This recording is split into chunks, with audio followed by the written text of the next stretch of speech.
Very well said. Even within his own family. Dr. Abasi, with due respect, I want to challenge you. They not burn anybody to remove the police protection of Seyi Tinubu. Right. Not even the IGP. They don't burn away. The Inspector General of Police. They don't burn away.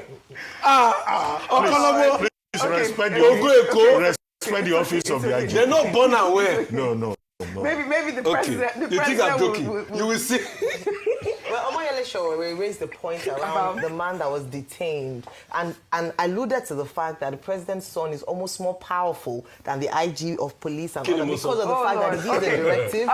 So we need to curtail those excesses. You are quoting Sowore. No. I'm saying that example. You are now quoting the opposition on this table. No, I'm giving. I'm presenting. No, you are supporting the opposition. Seyi Tinubu, I'm not there. It's Dr. Abasi. He doesn't know your word too. Okolomo. Gomino Lola. All right. I'm not there. Very important personnel. Well, all right. Now to politics.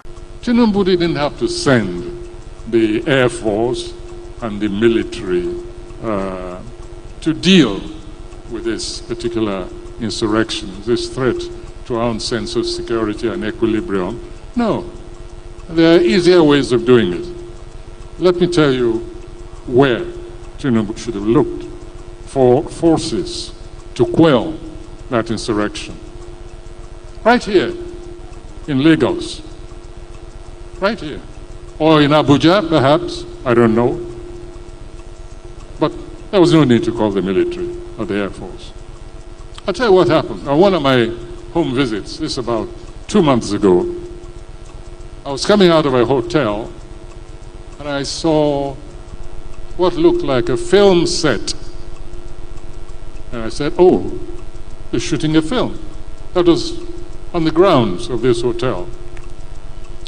And a young man detached himself from the actors, came over and greeted me, very polite, very nice young man. And I said, are you shooting somebody?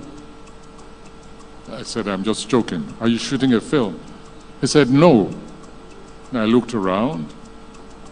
There was nearly a whole battalion occupying the grounds of that hotel, in Ikoyi, right here.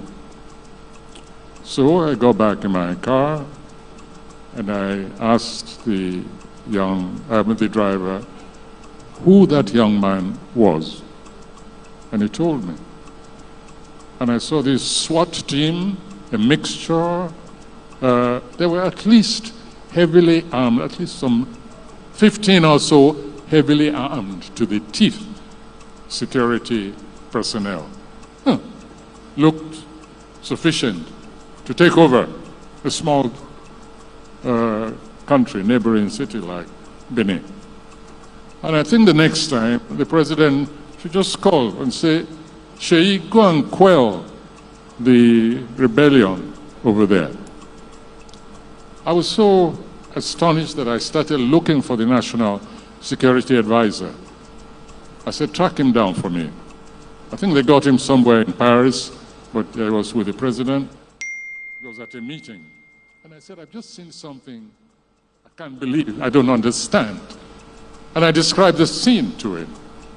I said, do you mean that a child of the head of state goes around with an army for his protection or whatever? I couldn't believe it. Later on, I did some investigative journalism and I inquired, and I found that apparently this is how this young man goes around with his battalion, his heavy armed soldiers. Of course, the road was cleared before his car went out. I stayed until it seemed he was leaving. So next time there's an insurrection, I think the president should just call that young man and say, go and put down those stupid people there. You have enough troops under your command, so don't bother me with all these security issues any longer. Let's not overdo things. This is not the first country that has a head of state.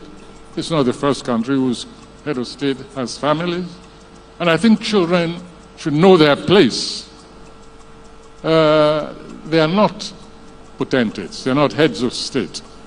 And the security architecture of a nation like this suffers some injury and alienation when we see such a heavy devotion of security to one young individual. You'll excuse me, but I'm in and out most of the time. And this place is named after me. It's my center. So if I go off the immediate subject of our ward, I hope you will excuse me for taking possession of my own center.